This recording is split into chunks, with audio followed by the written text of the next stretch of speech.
besig om vinnig uit te loop, ons vat nou 'n bietjie groter tree. Vanoggend gaan ons die hele hoofstuk 44 hanteer, so dit is 'n redelike lywige stukkie om te lees, maar ons gaan die boodskap daaruit aan u duidelik, glo ek, hoop ek, bid ek, verklaar. Wat is die bedoeling? Hoe kan ons daar volgens leef? Genesis 44, ons gaan saam lees vanaf die eerste vers tot en met vers 34, ek dink daar is 34 versies, ja, 34 versies, en daaruit sal ons met u dan deel. Kom ons sit net so, dan maak ons net eers ons harte stil, ons bid saam, vra dat die Here met ons sal praat. Here, u woord is vir ons die lig. Soos wat ons vooraf gebid het, sal u hierdie lig stuur om ons harte te verlig, om ons bewus te maak van u inspraak en u handeling, u bemoeienis van môre ook met ons. Ek wil saam met die woorde van Moses daar in Deuteronomium 32, wil ons eintlik bid, luister, o hemele, dat ek kan spreek, laat die aarde hoor die woorde van my mond, laat my leer drup soos reën, my woord vloei soos die dou, soos reendruppels op die grasspruitjies en soos reënbuie op die plante. Dit is beeldspraak van die manier wat u woord lewe bring in ons harte en die waarheid van u woord ons lewe rig. En dan sê hy, van die naam van die Here roep ek uit. Gee grootheid aan onsse God, die rots, volkome is sy werk, want al sy weë is strafgerigte, 'n God van trou en sonder onreg, regverdig en reg is hy. Die Bybel leer ons die grondslag van u troon is geregtigheid, want u het geregtigheid lief, u haat ongeregtigheid. Dis die rede waarom ons nie sommer maar net voor u kan verskyn nie. Ons het 'n middelaar nodig, ons het Jesus nodig, en ons wil hom vanoggend sien. Ek dink hierdie is een van die gedeeltes waar hy maklik sigbaar is. Ons hoef nie eintlik veel te verklaar nie, maar ons sal sien hoe daar 'n bemiddeling kom. Jesus, ons middelaar. Here, u ken ons omstandighede en u ken ons uitdagings, en alhoewel ons vanoggend uit verskillende rigtings hier by mekaar is u woord die middelpunt, en ek wil bid dat u met ons daardeur sal praat. Kom seën ons, tot lof en eer van u naam. Amen. Ek lees vir u voor in Genesis 44, die verhaal gaan verder. Genesis 44 vanaf vers 1. Toe gee hy bevel aan die opsigter, dis nou Josef, oor sy huis en sê, maak die sakke van die manne vol met lewensmiddele, soveel as hulle kan vervoer, en sit elkeen se geld bo in sy sak. En my beker, die silwerbeker, moet jy bo in die jongste se sak sit, saam met die geld vir sy koring. En hy het gehandel volgens die woord wat Josef gespreek het. Toe dit die môre lig word, het hulle die manne laat trek, hulle met hulle esels. Hulle het uit die stad uitgetrek, en hulle was nog nie ver nie, toe Josef aan die opsigter oor sy huis sê, maak jou klaar en jaag die manne agterna, en as jy hulle inhaal, vra hulle dan, waarom het julle kwaad vir goed vergelde? Is dit nie die ding waaruit my Heer drink, en waarmee hy altyd waarneem nie? Julle het verkeerd gehandel met wat julle gedoen het. En hy het hulle ingehaal en hierdie woorde aan hulle meegedeel. Toe sê hulle vir hom, waarom spreek my Heer sulke woorde? Dis ver van u dienaars om so iets te doen. Kyk, geld wat ons bo in ons sakke gevind het, het ons uit die land Kanaan aan u teruggebring. Hoe sou ons dan silwer of goud uit die huis van u Heer kan steel? Die een van u dienaars, by wie dit gevind word, moet sterwe, en ons sal ook my Heer se slawe wees. Toe sê hy, nou goed, laat dit wees soos julle gesê het, die een by wie dit gevind word, is my slaaf, maar julle sal vry wees. Daarop het hulle gou elkeen sy sak op die grond neergesit, en elkeen sy sak oopgemaak, en hy het gesoek, hy het begin by die oudste, en opgehou by die jongste, en die beker is in Benjamin se sak gevind. Toe skeur hulle hul klere, en elkeen laai sy esel, en hulle gaan na die stad terug. En Juda het saam met sy broers in die huis van Josef gekom, terwyl hy nog daar was, en hulle het voor hom neergeval op die grond. Daarop sê Josef vir hulle, wat is dit nou wat julle gedoen het? Weet julle nie dat 'n man soos ek dit ongetwyfeld moet waarneem nie? En Juda antwoord, wat kan ons aan my Heer sê? Wat kan ons spreek en waarmee kan ons ons regverdig? God het die ongeregtigheid van u dienaars uitgevind. Kyk, ons is my Heer se slawe, ons, sowel as hy by wie die beker gevind is. Maar hy sê, dis ver van my om dit te doen, die man by wie die beker gevind is, die sal my slaaf wees, maar trek julle in vrede op na julle vader. Toe kom Juda nader na hom en sê, ag my Heer, mag u dienaar tog 'n woord spreek voor die ore van my Heer, en laat u toorn nie teen u dienaar ontvlam nie, want u staan gelyk met Farao. My Heer het sy dienaars gevra en gesê, het julle 'n vader of broer? En ons het my Heer geantwoord, ons het 'n ou vader, en daar is 'n jong seun, 'n kind van die ouderdom, maar sy broer is dood. Hy het alleen oorgebly van sy moeder, en sy vader het hom lief. Toe het u aan u dienaars gesê, bring hom af na my toe, dat ek my oog op hom kan rig. En ons het my Heer geantwoord, die seun kan sy vader nie verlaat nie, want sy vader sal sterwe as hy hom verlaat. Daarop het u aan u dienaars gesê, as julle jongste broer nie saam met julle afkom nie, sal julle my aangesig nie weer sien nie. En toe ons na u dienaar, my vader, opgetrek het, en hom die woorde van my Heer te kenne gegee het, het ons vader gesê, gaan koop weer vir ons bietjie voedsel. Maar ons het gesê, ons kan nie aftrek nie. As ons jongste broer by ons is, sal ons aftrek, want ons mag die aangesig van die man nie sien, as ons jongste broer nie by ons is nie. En u dienaar, my vader, het aan ons gesê, julle weet dat my vrou vir my 2 gebaar het. Die een het van my af weggegaan, en ek het gesê, voorwaar, hy is verskeur. Ek het hom tot hier toe nie gesien nie. As julle nou hierdie een ook van my af wegneem, en hom 'n ongeluk oorkom, dan sal julle my grys hare met droefenis in die doodryk laat afdaal. As ek dan nou by u dienaar, my vader, kom, en die seun nie by ons is nie, terwyl sy siel innig aan hom verkleef is, sal hy sterwe. As hy sien dat die seun nie daar is nie, en u dienaars sal die grys hare van u dienaar ons vader met kommer in die doodryk laat afdaal. Want u dienaar het die seun deur borgskap van my vader verkry, deurdat hy gesê het, as ek hom nie na u bring nie, sal ek lewenslang teenoor my vader skuldig staan. Laat u dienaar dan nou tog in die plek van die seun my Heer se slaaf bly, en laat die seun saam met sy broers optrek. Want hoe kan ek na my vader optrek, as die seun nie by my is nie? Mag ek maar net die ellende nie aansien, wat my vader sal tref nie. Dis tot daar wat ons saam lees vanmôre uit die woord van die Here.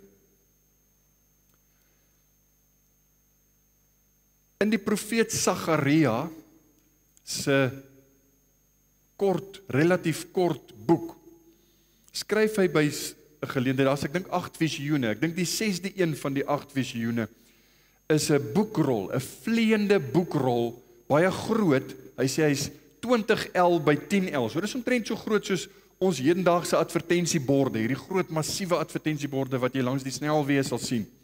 Omtrent so 'n groot boekrol wat reg deur die land Juda vlieg.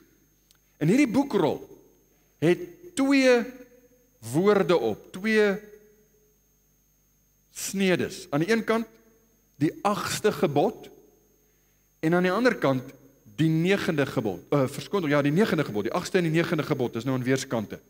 Jy mag nie steel nie en jy mag nie lieg nie, in kort. Die profeet sien hoe hierdie boekrol deur die land vlieg, by huise in en by huise uit, reg deur Juda. En hy lê Israel se sondes bloot, want God het hierdie saak met sy volk. Hy sê, hulle steel van mekaar en hulle lieg vir mekaar. Die 8ste en die 9de gebod spreek tot hulle. Jy sien hierdie beeld in Sagaria 5 vers 1 tot 4. Nou dit is op hierdie stadium Josef se broers omtrent. Dit voel dalk vir hulle asof hulle nie ontslae kan raak van hierdie ding wat hulle agtervolg, hierdie geweldige saak, spesifiek oor hulle sonde. Dis asof die Here hulle nie wil uitlos nie. Ons het vir u gesê, die klem het so 'n bietjie geskuif, mos weg van Josef af. Hy is nou besig om saam met God as ware te werk, sodat die broers die Here moet leer ken, sodat die broers moet besef hoe hulle harte lyk voor die Here. Hulle sonde agtervolg hulle, nie net dinge wat hulle nou verkeerd doen nie, maar veral, meer spesifiek dalk, die sonde van Genesis 37, toe hulle vir Josef wou vermoor, maar besluit het op die bevel van Juda, of die aanbeveling van Juda, om hom eerder dan te verkoop as 'n slaaf. Hulle woorde en hulle optrede toon nou al, en ons het 'n paar keer al daarna verwys, in die verhaal sien jy dit duidelik, hoe die Here besig is om hulle basies in 'n hoek te dryf, en hulle word oortuig, hulle voel die oortuiging, hulle voel hulle gewetens druk swaar, dis hierdie geweldige las wat hulle dra, hulle gewete jaag hulle as het ware, amper soos Sagarias se boekrol, met die woorde van Moses. Maar veral ook die spesifieke woorde van Moses in Numeri 32 vers 23 waar hy sê, jou sonde sal jou uitvind. Goeie woorde vir die ouers om te leer ken, om vir die kindertjies vroeg te leer. Jou sonde sal jou uitvind. Moenie dink jy kan iets vir die Here wegsteek nie. Jou sonde gaan jou uitvind. Op een of ander stadium gaan dit jou inhaal. En dis hoe die broers voel. Hierdie sonde is besig om hulle te agtervolg en hierdie sonde is besig om hulle in te haal. Nou die probleem is wanneer ons nou so verhaal kyk, moet ons onsself hierin sien. En die saak is dit, ons vergeet maklik van ons eie sonde. Ons praat van ander mense as sondaars, maar ons sien nie ons eie sonde raak nie. Ons sien nie ons eie hart raak nie. Dis ons natuur, dis ons aard. Ons is bevooroordeeld. Ons sien nie ons eie dinge raak nie. Ons kyk na ander mense se foute. Ons sien dit baie makliker raak. Maar in my eie lewe, dink aan jouself. My leuns, oneerlikheid, klein goedjies wat ons dalk steel selfs. As ek dink aan my gedagtes, my gedagtewêreld, selfs seksuele sondes. Dis dinge waarvan God weet en hy's besig om te werk met sy kinders. Ons leef in ontkenning. Ons is nie bewus van hierdie skuld wat ophoop en wat 'n probleem is nie. Maar soms, en miskien kan jy daarmee assosieer of identifiseer, soms raak jy bewus van hierdie skuldlas wanneer iets gebeur. Iemand word uitgevang en dit is hierdie vreeslike saak in die koerante of in die media en jy dink by jouself, ek wonder wat sal gebeur as almal moet weet wat ek doen waar niemand van weet nie. Dalk is daar 'n ander manier waarop iets in jou lewe ontmasker word en jy besef, my sonde sal my uitvind. Nou dalk kry jy dit reg, dalk kry jy dit goed reg, om sonder wrogings deur hierdie lewe te gaan, om sonder wrogings te lewe, en nooit hierdie boekrol van die Here, hierdie wette wat agter die broers aan is, wat nooit hierdie vleiende boekrol wat deur ons lewe vlieg, om daardeur in 'n hoek gedryf te word nie, maar as dit die geval is, dan gaan jy dalk deur hierdie lewe kan oorleef.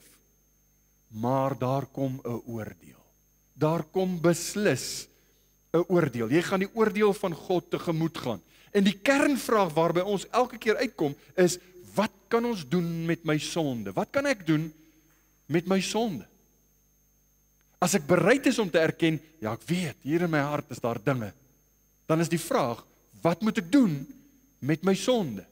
Die Bybel leer, jy kan nie die vlek van jou sonde afwas nie. Ek kan niks doen om my hande te reinig, sodat ek met skoon hande voor die Here kan staan nie. Ek kan dit nie regkry nie. Self is ons nie daartoe in staat nie. Die erns van ons sonde is te groot om self te betaal. Die prys is te veel, ons kan dit nie betaal nie. Die enigste oplossing is 'n plaasvervanging. 'n Plaasvervanging, iemand wat bekwaam is om my prys te betaal, my sondeprys. En tweedens iemand wat bereid is om my prys te betaal, want die prys is die dood. Die loon van die sonde is die dood. So dit moet 'n mens wees, bereid en bekwaam, bereid, hy moet sondeloos wees, bereid omdat, wie sal in my plek bereid wees om te sterf, en bekwaam, sondeloos moet hy wees. Geen skuld, hy kan nie vir sy eie skuld en vir my skuld betaal nie, so hoe kan hy in my plek sterf? En daar kom ons by die evangelie. In hierdie hoofstuk gaan ons leer van 'n plaasvervanging. Ek het die gedeelte net in 2 hoofgedagtes opgedeel vanoggend. So dis baie eenvoudig, maar ons wil so vinnig as moontlik by die evangelie uitkom.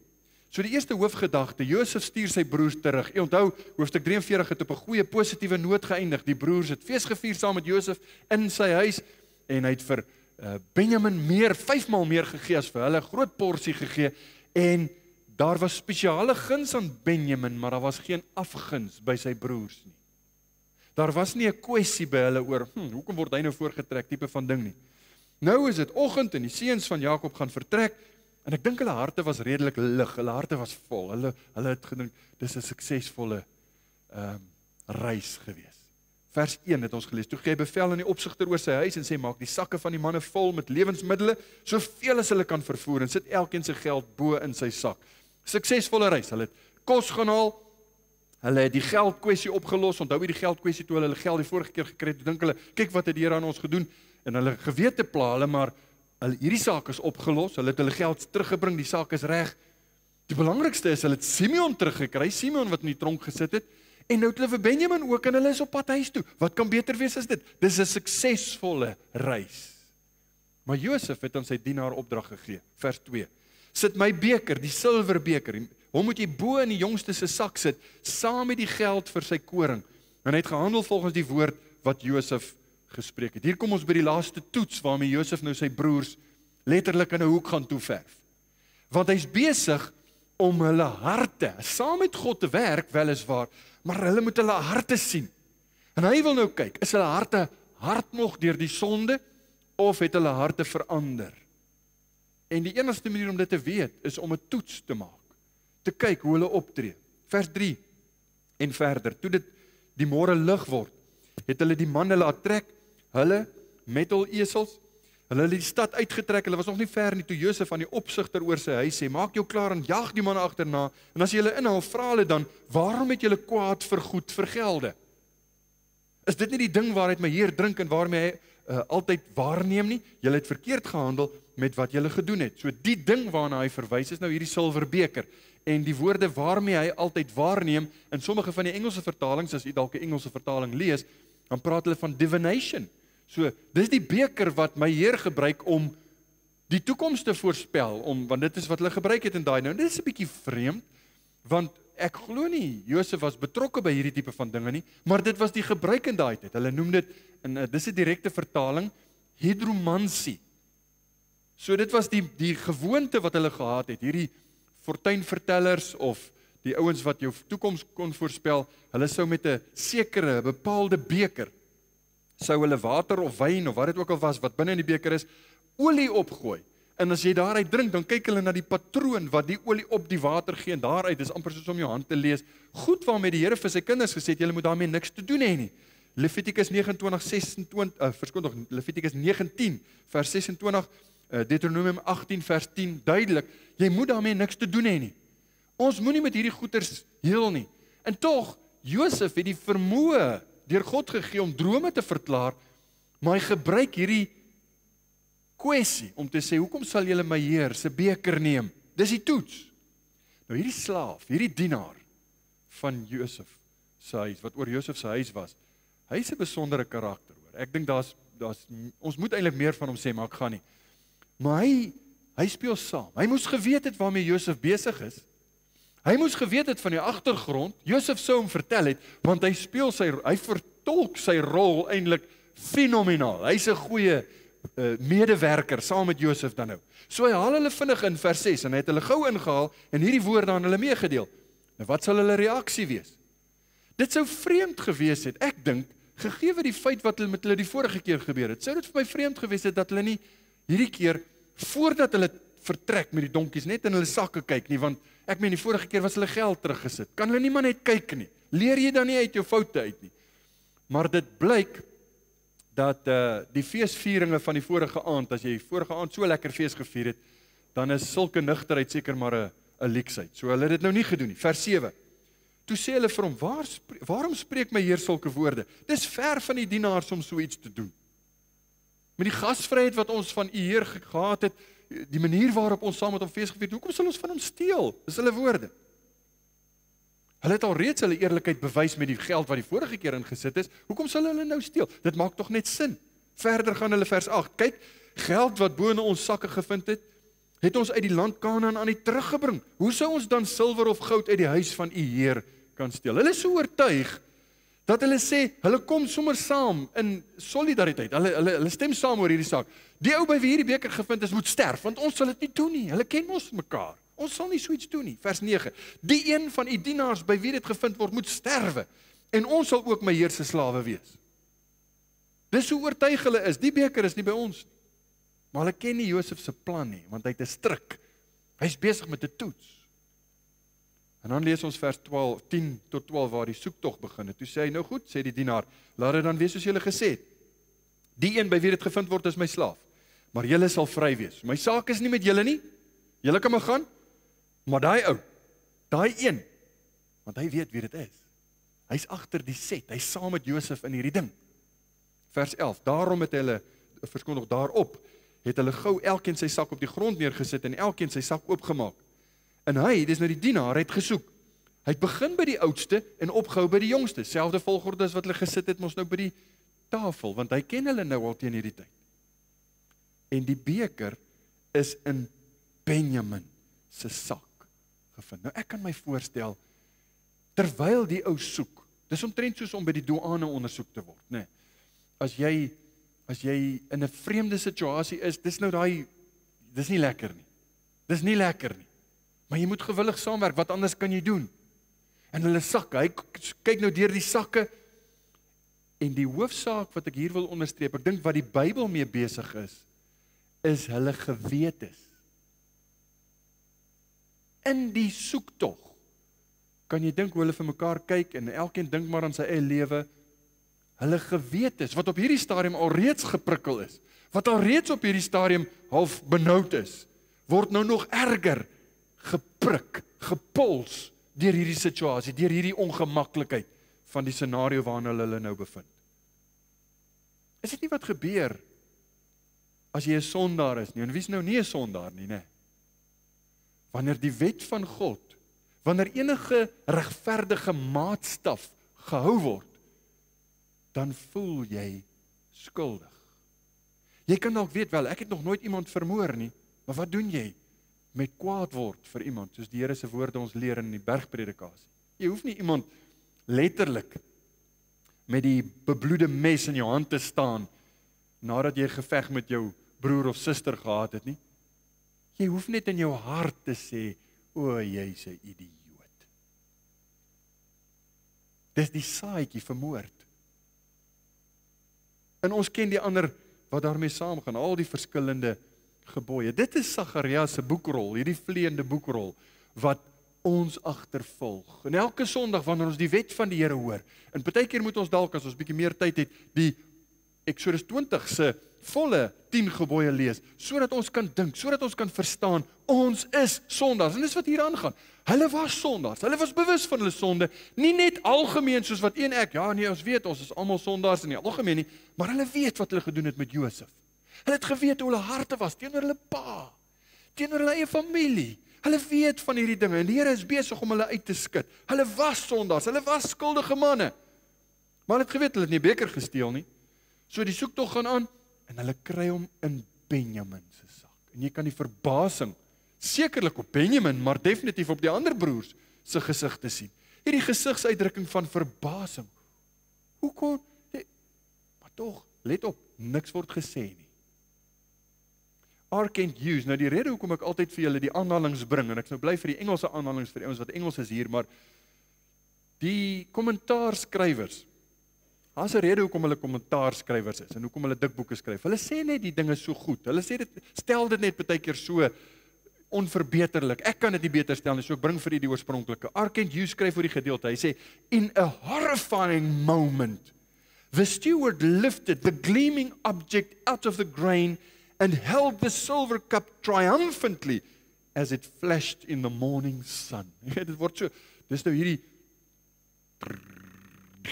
dromme, want dis nou hierdie oomblik. En dit wat nou tevoorskyn kom, is soos 'n doodslag. Vers 13, wat is hulle reaksie? Vers 13 sê, toe skeur hulle klere. En elkeen sal 'n laai sy esel en hulle gaan na die stad terug. Hoor, hulle sê niks. Redeneer nie, stry nie, probeer nie hulle self beskerm nie. Hulle is nou platgeslaan. Wat doen hulle? Skeur hulle klere, gaan na die stad terug. Geen pleidooi van onskuld nie, geen aanklag of verontwaardiging wat geverbaliseer word nie, niks van die aard nie. Ek dink hulle het heel waarskynlik besef dit was 'n stryk. Gegeewe dit wat nou al met hulle gebeur het, heel waarskynlik besef, hierso is iets agter die ding, maar daar word niks daarvan gemaak nie. Jy sien, want die probleem is, wanneer jy met sonde loop, daar is net een manier om sonde reg te hanteer. As jy dit nie reg hanteer nie, gaan dit nooit weg nie. Daai boekrol gaan oor jou lewe bly. Hy gaan jou bly agtervolg. Jou gewete gaan jou aankla. En jy kan nie op 'n ander manier sonde afhaal nie. So wat doen hulle? Hulle moet die sonde op die regte manier afhandel. Hulle gemoed is verpletter. Die ergste van alles is natuurlik, dis Benjamin. En hulle weet, enigiemand behalwe Benjamin. Net nie Benjamin nie, en dis Benjamin, die geliefde seun. Die seun wat hulle vir hulle vader beloof het, ons sal hom terugbring. Juda het gesê, ek sal vir hom borg staan. Hulle sonde het hulle uitgevind. Indien nie hierdie sonde spesifiek wat hulle nou gedoen het, of dinge waarmee hulle nou besig was nie, maar definitief hulle sonde oor Josef.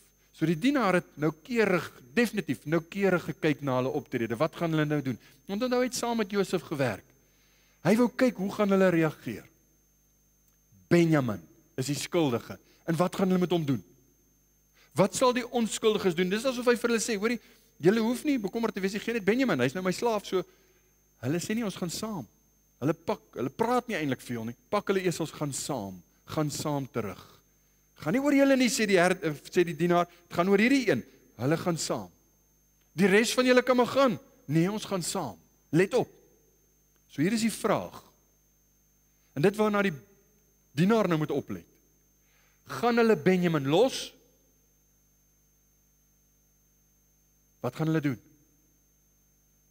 Hulle het al 'n ander broer gelos, en onthou, dit was Benjamin en Josef, was die twee waarvan hulle nie gehou het nie, want dit was die wit broodjies. Wat gaan hulle doen? Sou hulle nog 'n seun van Rachel verlaat? Nou ja, kan jy sien hoe God hulle eintlik maar terugkry vir dit wat hulle aan Josef gedoen het? Kan jy sien hoe God eintlik hierdie saak orkestreer agter Josef se handelinge? Want Josef is net die medewerker, maar God is die een wat besig is met hierdie broers. Hy is besig om hulle uit te dryf. En nou moet daar iets moet wys in hulle lewe. Het hulle harte werklik waar al verander? Het hulle nou al werklik waar hierdie regverdigmaking van God ontvang? Het hulle nou al hierdie ding deurloop? Want nou kry die Here hulle terug. Nou ek wil vir die jonges sê, die jong mense, julle wat nou so met in die kultuur waarin ons groot word, as jy so iets lees, dan sal hulle sê, nee, dis karma. Het julle dit al gehoor? Dis karma. Dis nie karma nie. Die Bybel glo nie aan karma nie. Karma is 'n beginsel wat die heidene geleer het by sekere beginsels van die Bybel. Die meeste van die ongeredde wêreldse beginsels, as dit goeie beginsels is, dan is dit beginsels wat die wortels daarvan lê iewers in die Bybel, want die Bybel is die waarheid. Dis nie karma nie, ons glo nie aan karma nie, ons glo nie aan so iets soos 'n onpersoonlike krag nie. Ons glo aan 'n regverdige God. 'n God wat gesê het, jou sonde sal jou uitvind. Nie in hierdie lewe nie, maar gewis in die lewe hierna. Nie altyd in hierdie lewe nie, maar gewis in die lewe hierna. Hy is 'n regverdige God. Hy gee om, en hy doen eintlik met hierdie broers dit. Hy laat hulle klere skeur, hy bring hulle op hierdie benoudheid, en hy verf hulle in 'n hoek toe. Hoekom? Tot hul redding. Dis tot hulle saligheid. Dis nie om hulle te straf nie, dis om hulle te help. Dis omdat hy hulle lief het. Onthou jy in hoofstuk 37, toe hulle Josef in die put gegooi het, dat hulle gaan middagete eet. Josef het geroep uit die put uit, help my, kan julle my hoor, help my. Hulle lag en hulle eet, en hulle vat die kleed, skeer hom so bietjie, sit bloed op, staan daar by sy pa, en Juda nogal, wat die storie vertel, want hy het gesê, kom ons verkoop hom eerder as om hom dood te maak. Hy moet sien hoe Jakob sy klere skeur. Hulle het 'n leuen vertel. Hulle het hierdie hele ding so gereël, dat dit goed verborge sonde sal wees. Dit sal nooit uitkom nie. Ons moet net besluit, Ons bly net stil, niemand sê iets nie. Niemand sal dan daarvan weet nie. Hoewel, hierdie dinge teen hulle gedraai. Want die Bybel leer, jou sonde sal jou uitvind. En hier is die ding, uiteindelik het die broers nou harte om te voel dit wat hulle pa daai tyd gevoel het. Het jy agtergekom? Toe Juda daar gestaan het en sy pa Jakob sy klere geskeur het oor Josef, het hulle nie werklik besef wat gaan hy deur nie. Hulle het gedink, ag, hy het hom voorgetrek, hy was die wit broodjie. Nou is dit hulle wat hulle klere skeur. Hulle skeur hulle klere. Dis noemenswaardig, dink ek, dat hulle, soos wat ek gesê het, nie stry nie, niks bevraagteken nie, hulle skeur net hulle klere, en hulle het die skuld van hulle eie sonde nou gevoel. Hulle het besef. Gordon Wenham, weer net vinnig een van die verklaarders of van die kommentaar, hy sê, when Joseph disappeared, it was only Jacob who tore his clothes. Now all the brothers do, to the first clear sign of fraternal solidarity. Dit beteken, nou staan hulle saam, hulle voel dieselfde, hulle stem saam oor die ding, almal van hulle skeur hulle klere, want hulle voel gebroken, hulle voel nou wat hier aangaan. Vers 14 gaan aan. Juda het saam met sy broers in die huis van Josef gekom, terwyl hy nog daar was, Josef was nog daar, en hulle het voor hom neergeval op die grond. Weereens Josef se droom, weereens Josef se droom wat waar word. Hulle val op die grond, plat op die grond. Daarop sê Josef vir hulle, jy sal dink hy moet nou sag praat, hy moet ons nou mooi praat. Wanneer hy draai die skroef nog stywer, hy sê, wat is dit wat julle nou gedoen het?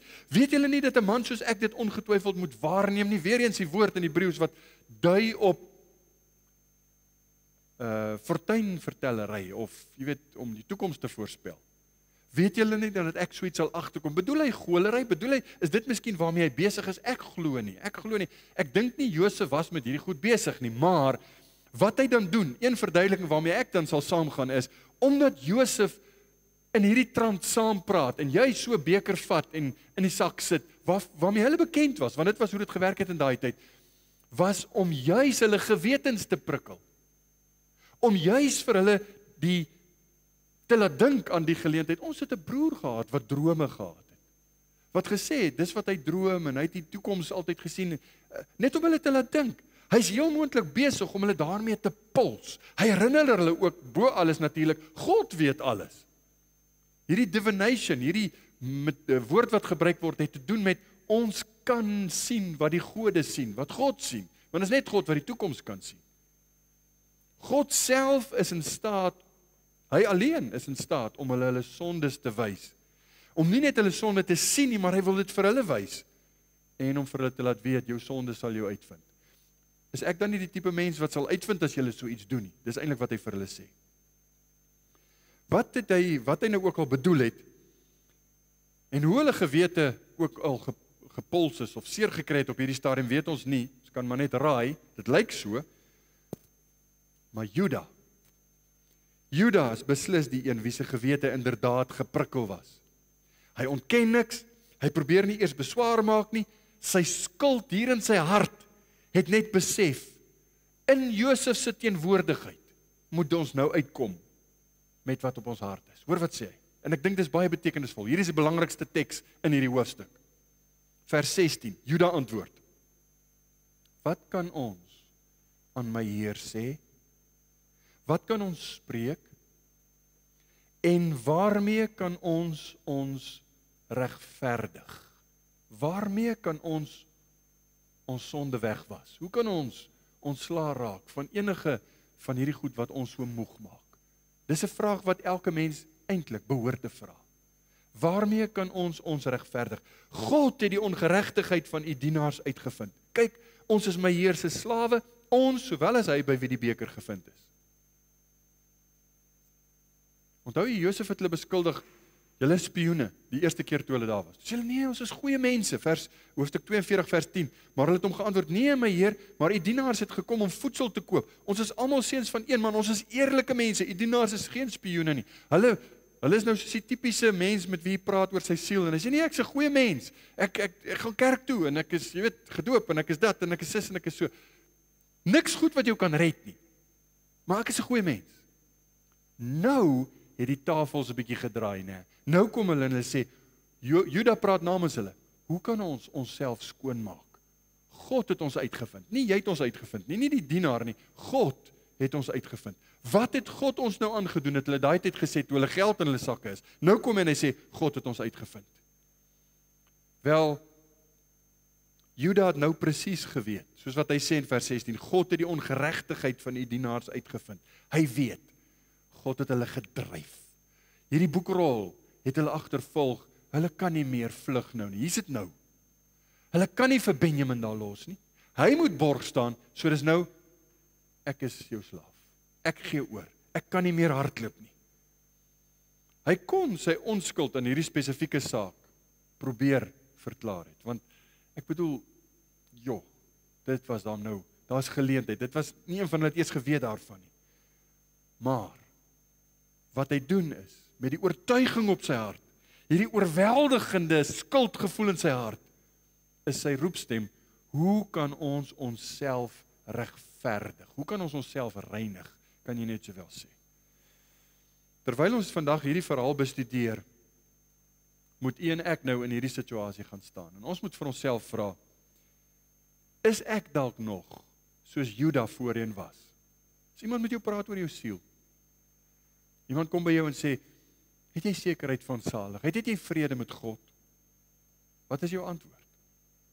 Is jou antwoord soos Judas en vroeër was? Nee, ons is goeie mense, ek behoort aan 'n kerk, 'n Christelike kerk, en jy weet, nou kan jy dalk 'n paar Christianese woordjies bygooi om dit interessant te laat klink, maar hoe staan jou saak met God? Jy onthou hierdie vleiende boekrol waarna ek so elke nou en dan verwys, die 8ste en die 9de gebod? Vat die hele 10 gebooie en maak elkeen van hulle op jou van toepassing. En as jy hulle goed verstaan, dan sal jy deur 10 van hulle gaan en sê, skuldig, skuldig, skuldig, skuldig, skuldig, skuldig, skuldig, skuldig, skuldig, skuldig, al 10 skuldig. Ek staan skuldig voor God. Voor jy nie op daai punt kom nie, voor jy nie, soos die woorde van Judas sê, hoe kan ek my sonde wegkry? Hoe kan ek met my sonde maak? As jy nie op daai punt kom waar jy besef, ek is skuldig, wat kan ek doen nie? Gaan God jou net aanhou dryf. Hy gaan jou gewete pols. Hy gaan met jou besig wees. Ek verstaan dan dat dit God se genade is. Ek wil vir u hê, u moet insien, dis genade van God. Dis genade om jou uit te dryf. Hy agtervolg jou met hierdie boekrol, nie omdat hy vir jou kwaad is nie, maar omdat hy vir jou lief is. En as jy besef, ek het 'n sondeprobleem, ek is skuldig, ek het 'n probleem met God, dis nie met my buurman of met my skoonma of met, jy weet, ons het mos altyd hierdie mense, as daai ou net uit my lewe is, dan sal ek gelukkig wees. Dis nie jou probleem nie, jou probleem is met God. En as jou kwessie met God opgelos is, dan sal hierdie ander dinge soos mis voor die son verdwyn. Soos Juda, moet jy op 'n punt kom waar jy oorgee.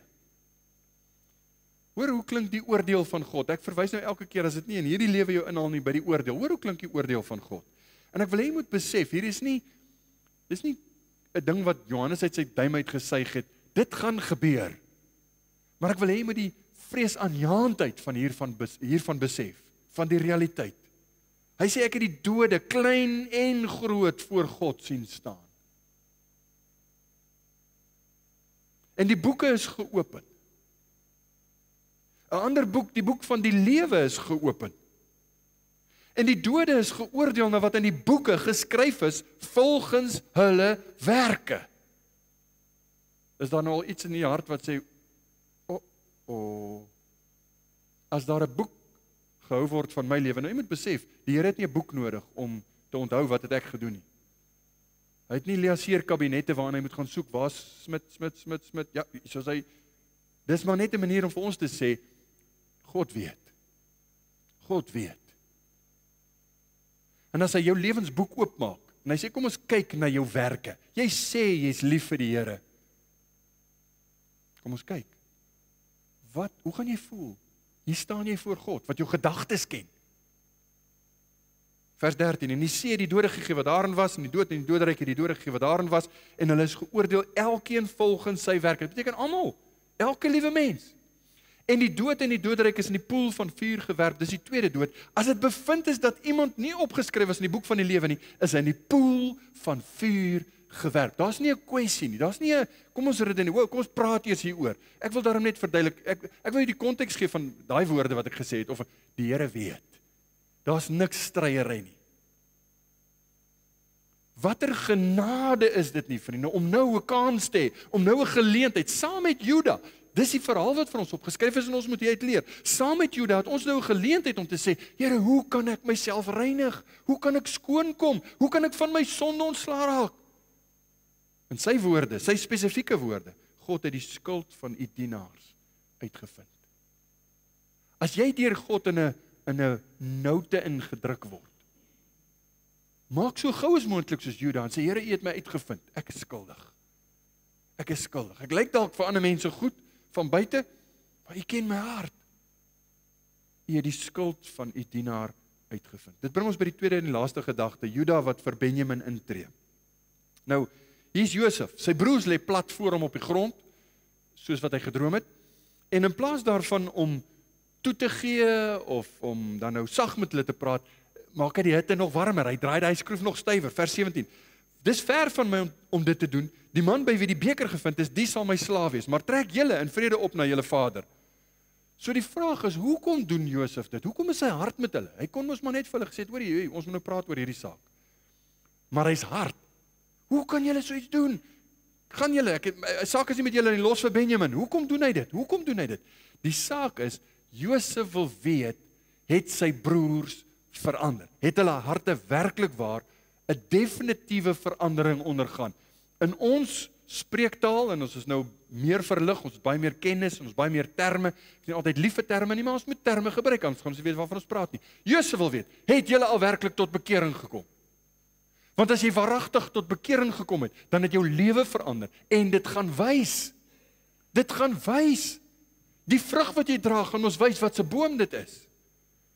So hy is nie besig om hulle kwaad aan te doen, of om hulle terug te kry, soos wat party ons dink nie. Hy is nie kwaad vir hulle nie. Hy wil die vreugde sien, om bekeringsvrug te sien. Hy wil die vreugde sien, om hulle geleentheid te gee, om dan tot inkeer te kom, as hulle nog nie het nie. Hy wil deel wees van hierdie saak, om hulle verlossing vir hulle te wys. Dis net God wat julle probleme kan oplos. Dis net God wat vir julle ware vrymaking kan gee. Hy wil hulle bekering aanskou. En ek dink dis die rede waarom hy aangaan met hulle.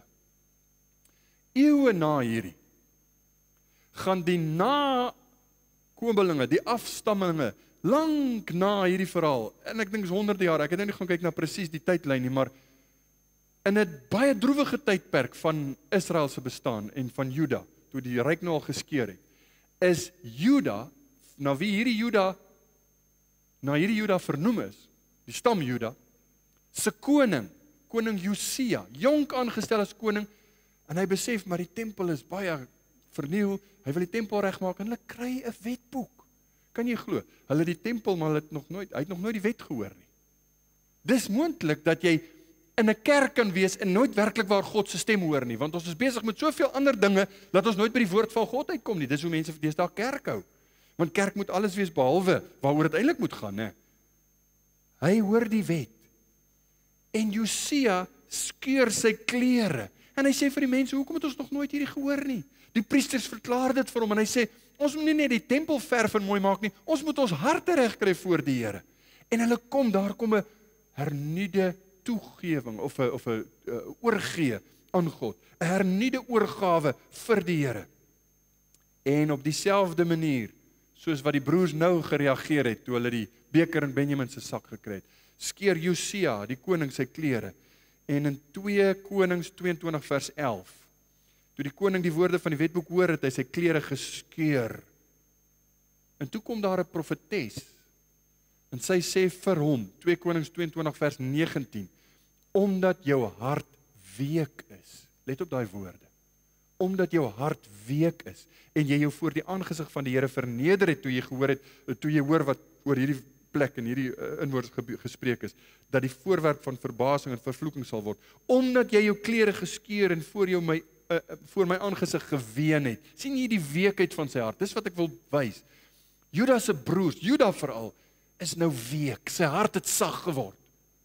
Sy hart is nou sag. Hy beklei nie meer nie. Hy is nie meer besig om te probeer bewys hy's 'n goeie mens nie. Sy hart het nou sag geword. Die Puritein Richard Sibbes, nou die Puriteine het goeie goed geskryf, maar Richard Sibbes het 'n boek geskryf, The Tender Heart. En in hierdie boek, dit gaan oor die Josia episode, hierdie koning Josia se episode. In hierdie boek gaan dit hieroor, dat jy jou hart moet sag maak vir die woord. As die Here met jou praat oor 'n ding, moenie jou nek verhard nie, moenie jou hart verhard nie, of jou nek styf maak nie, soos die Ou Testament praat. Buig voor die Here. Ons kyk nou na Juda, en ek sê vir u, hier's 'n teer hart. Sy hart is sag. Hy beklei nie meer nie. Hy gaan nie meer vlug nie. Hy buig nou voor die Here. Nou kom ek gee vir die vinnig, ek gaan hulle basies net noem. 4 eienskappe van 'n sagte hart. 4 eienskappe van 'n veranderde hart. As jy werklik waar tot bekering gekom het, dan is hierdie 4 goed in jou lewe betrokke. Eerstens, hy het homself voor die Here verneder. Vers 18, toe kom Juda nader na hom en sê, ag my Heer, mag u dienaar nog 'n woord spreek voor die ore van my Heer, en laat u toorn nie teen die dienaar ontvlam nie, want u staan gelyk met Farao. Hy verneder homself, en jy verneder jou voor die Here, wanneer jy 'n veranderde hart het. Jy beklei nie, jy's nie kwaad nie. Jy verwag nie, ja, die Here moet vir my antwoord gee, soos wat party ouens sê nie. Dit maak jou bang nou, want jy verneder jou voor die Here. Jy verneder jou voor God se gesag. Tweedens, hy toon 'n besorgdheid teenoor die mense wat hy met sy sonde seer gemaak het. Hy het spyt, hy's regtig 'n bietjie, man, ek is so spyt dat ek julle seer gemaak het. Vers 19, my Heer het sy dienaars gevra en gesê, het julle 'n vader of 'n broer? En, en ons het my Heer geantwoord, ons het 'n ou vader, en daar is 'n jong seun, 'n kind van die ouderdom, maar sy broer is dood, en hy het alleen oorgebly in sy moeder, en sy vader het hom lief. Hy gee nou om vir sy pa. Ewe skielik gee hy nou om vir sy pa. Hy wat bygestaan het toe sy pa sy klere geskeur het, gee nou om. Ek kan nie my pa weer seermaak nie. Vers 23, daarop het u aan die dienaars gesê, as julle jongste broer nie saam met julle afkom nie, sal julle nie my aangesig nie weer sien nie. Nou ek wil vir u sê, hierdie vertoë wat Juda besig is om te rig, is eintlik 'n lang stuk wat net herhaal wat ons nou al reeds weet. Die een kommentaar het gesê, en ek het nou nie 'n nota gemaak van wie dit was nie, maar hy het gesê, dis die langste stuk dialoog van enige individu in die hele Genesis. Dis 'n hele lang stuk waarmee Juda nou besig is. Hy dink aan sy pa, en hy verduidelik, hy het 'n vrou gehad, waar hy baie lief voor was, en hy het net 2 seuns by haar gehad. Die een is daar nie meer nie, die ander een is hierdie Benjamin, ons kan hom nie wegvat nie. Nou stel jou voor hoe dit Josef se hart moes raak. Ek het nou nie alles gelees nie, maar Josef hoor vir die eerste keer in 20 jaar hoe sy pa gereageer het destyds, toe hy so skielik verdwyn het. Nou hoor hy, sy pa was stikkend. Dit moes hom in die hart gryp. Juda kom tot by die punt, en sy punt is, hy het medelee met sy pa. Hy sê, ek kan dit nie aan my pa doen nie. Ek kan nie weer my pa deur so 'n ding stuur nie. Ek kan dit net nie aan hom doen nie. Hier is die ding. Hy verdedig nie homself nie. Hy begin omgee. Want sy sonde, sê hy, het vroeër ander mense seer gemaak. Hy gaan dit nie weer doen nie. Hy gee om nou vir hulle. Vers 31. As ek dan nou by u dienaar, my vader, kom en die seun nie by ons is nie, terwyl sy siel innig aan hom verkleef is, sal hy sterwe. My pa sal dit nie maak nie. Jy sien, hy het medelee. Waar kom medelee vandaan? Sagte hart. Waar kom dit vandaan? Dis 'n nuwe ding in Juda se lewe, hoor. Dit was nie vroeër daar nie. Waar kom dit vandaan? Sy hart het verander. Dis die werk van God om ons 'n sagte hart te gee. Dis God wat aan ons werk om ons 'n sagte hart te gee. En een ding maak hy duidelik. En dit is, hy sal Benjamin nie verlaat, soos wat hy Josef eens verlaat het nie. Hy sal liewer self 'n slaaf wees. Ek sal vir jou 'n slaaf wees in sy plek. Maar ek sal nie toelaat dat my pa weer so swaar kry. En dat my familie weer deur dieselfde trauma moet gaan nie. Hy dink. Verder die derde een. Hy wys ook dat 'n veranderde hart is 'n getroue hart. 'n Veranderde hart is 'n hart wat getrou is. Vers 32 tot 34, want die dienaar het die seun deur borgskap van my vader verkry, deurdat hy gesê het, as ek hom nie na u bring nie, sal ek lewenslang teenoor my vader skuldig staan.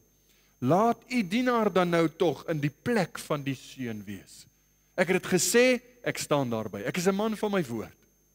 Ek sal getrou wees, selfs in die klein goedjies, maar hier's 'n groot ding, ek sal getrou wees. Hoe teer was sy hart nie nou nie. Hy gee homself in hierdie plek. Nou Josef kon baie dinge sê en baie dinge doen. Maar Juda se hart is nou openbloot. God se boekrol het hom nou in die hoek en hy's nie meer bereid om te hardloop nie. Ek gaan nie meer myself probeer regverdig nie. Hier is ek. Ek wil weer sê, hy wat vroeër hardvogtig by Jakob kon staan toe hulle Josef Kamma doodgemaak het, maar nou verkoop het vir geld nog. Hy het daar gestaan en jy weet net regtig pa kry net klaar, ons moet aangaan met die werk, tipe van harde gesindheid. Dis nie meer dieselfde Juda nie. Hier is 'n veranderde man. Hier's 'n heel ander Juda. Hy's getrou. En die vierde ding wat ek wil noem van 'n veranderde hart. Hy werp hom op die genade van God. Weet jy nie, een van die vorige 3 kan jou red nie. Dit red jou nie. Want niks wat ons doen kan ons red nie. Maar hy werp hom nou op die genade van God. So Saggeus, jy onthou vir Saggeus, né? Saggeus wou net die Here sien, maar daar was al reeds iets van die Here wat aan hom gewerk het. En toe Jesus hom van sy sonde oortuig, hy kon aan ander mense dink, maar sy eerste gedagte was, wat kan hy vir ander mense doen? Hy sê, ek gee alles wat ek van hulle gesteel het, gee ek terug. Hy dink, as onmiddellik, ek gee my oor aan die Here. Ek gee my oor. Ek sal getrou my plig nakom. Daar's geen ding wat jou kan red nie. Maar om jy op die genade van die Here te werp, beteken, ek sal Josef se slaaf word. Ek sal jou dien. Vers 33, laat u dienaar dan nou tog in die plek van die seun my Heer se slaaf bly, en laat die seun saam met sy broers optrek. Laat hom tog net gaan. Ek sal jou slaaf wees, ek sal getrou wees, ek werp my op die genade van God. Wel vriende, as jy so van jou sonde oortuig is, en jy so, soos Juda, 'n veranderde hart sien, dit maak jou nederig voor God, dit gee jou medelee met ander mense, jy het 'n las oor jou sonde, daar's getrouheid in jou lewe, getrouheid selfs in die klein dingetjies van jou lewe.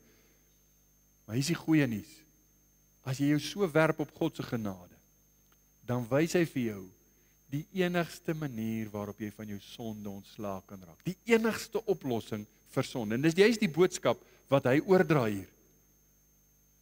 Jesus is ons plaasvervanger. Jy hoef nie vir jou sonde te sterf nie.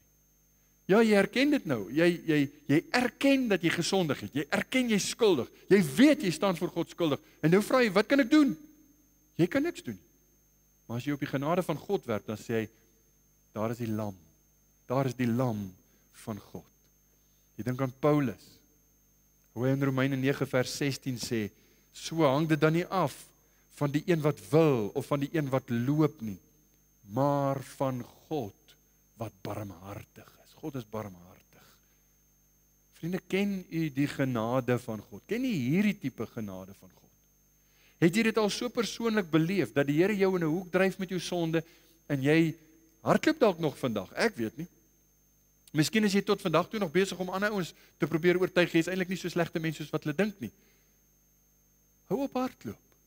Werp jou op die genade van God. Hy is barmhartig, hy gee genade. 'n Vers waarvoor ek baie lief is, jy kan dit eintlik gaan leer.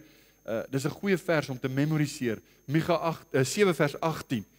Wie is 'n God soos u, wat die ongeregtigheid vergewe, en by die oortreding van die oorblyfsel van sy erfdeel verbygaan?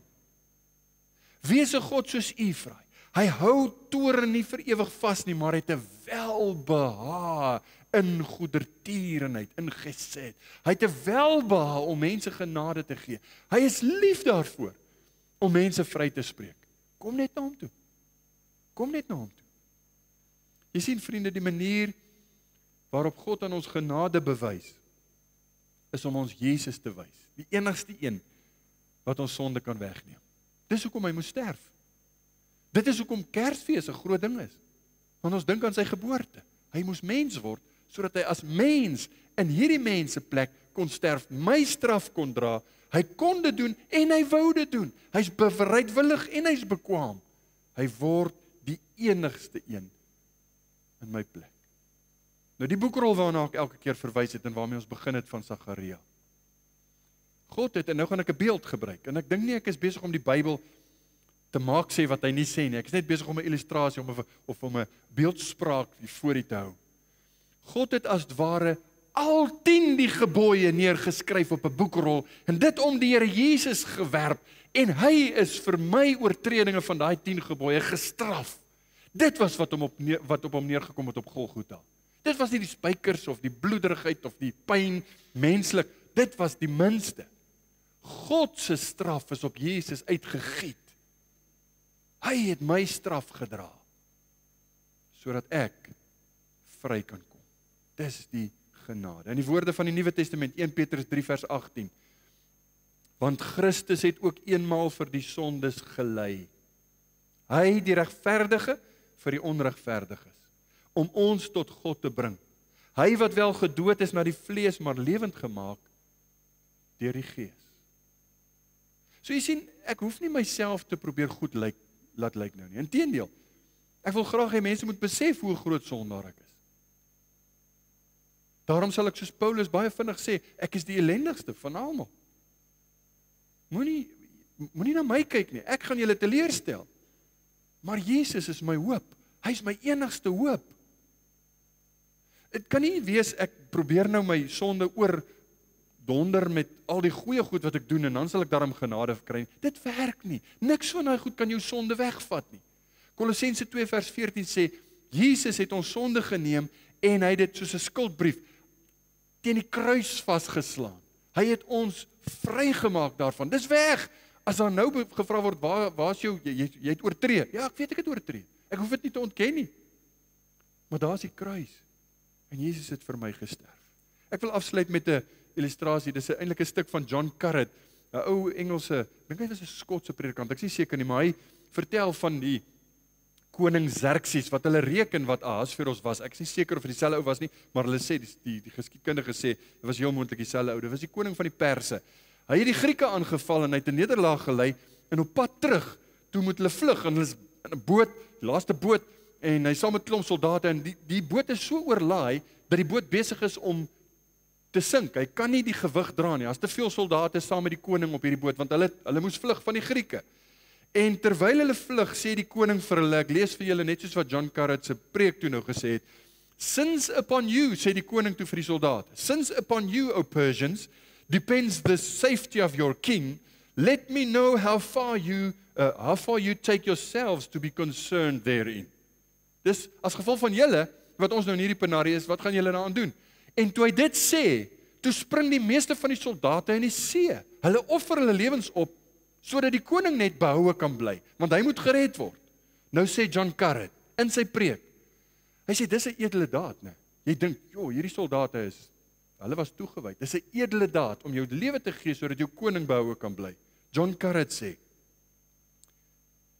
kyk na die kontras. Ons het 'n koning wat nie verwag dat ek my lewe moet gee sodat hy kan lewe nie. Hy gee sy lewe sodat ek kan lewe. Ek lees vir u wat hy sê. Indeed, that is what King Jesus has done for his people. Although he was undeserving of condemnation, he came to earth to be a substitute for his people. Although they deserved death for their sins, Christ went to the cross in their stead. Hoe reageer jy op so 'n liefde? Hoe reageer jy op so 'n liefdevolle God? Se bewys, hy het jou so lief gehad, dat hy gesterf het, sodat jy gered kan word. Hoekom hardloop ons van hom af weg? Hoekom bly u vlug? Vanoggend word ons gekonfronteer met die verhaal, maar die broers wys vir ons, moenie vlug nie. Moenie vlug nie. As jy elke keer skuldig voel by die hoor van die 10 gebooie, vlug na die Here Jesus toe, gaan na hom toe. Moenie hardloop en jouself probeer goed lyk nie. Moenie onskuldig pleit en redeneer nie. Vlug na die Here toe. So gou as moontlik, werp jou op die genade van God. En mag hy vir ons raak sien, glo hy doen. Daarom stuur hy ons 'n waarskuwing. Daarom waarsku hy. Hy kon dadelik gestraf het, maar hy waarsku. Want hy wil ons red. Hy wil my nuut maak. Hy wil jou nuut maak. Mag die Here gee dat ons dit sal verstaan, in geloof sal aangryp vir onsself. Amen. Kom ons bid saam. Here, dankie vir die verhaal van Josef. Dankie vir die voorbeeld van sy broers. En ons sien in hulle lewe iets wat ons baie maklik herken. Ons kan daarmee identifiseer, want ons is maar ook net mens, né? Maar tog wil U hê dat ons sal weet, daar was 'n mens. U het mens geword. Daar was 'n volmaakte mens, wat geen skuld gehad het nie. En tog het U die skuld, my skuld, op U geneem. Want so lief het God die wêreld gehad, dat hy sy enige gebore seun gegee het, sodat elkeen wat in hom glo, daar is die saak, nie verlore mag gaan nie, maar die ewige lewe kan hê. Paulus sê later, uit genade is julle gered. Dis nie uit julle self nie, dis 'n gawe van God, nie uit die werke nie, sodat niemand mag roem nie. Ag Here, wys ons dat ons sonde net op een manier kan hanteer, reg hanteer, om klaar te kry daarmee. U is genadig, U is goed vir ons. Ons loof en ons prys U heilige naam.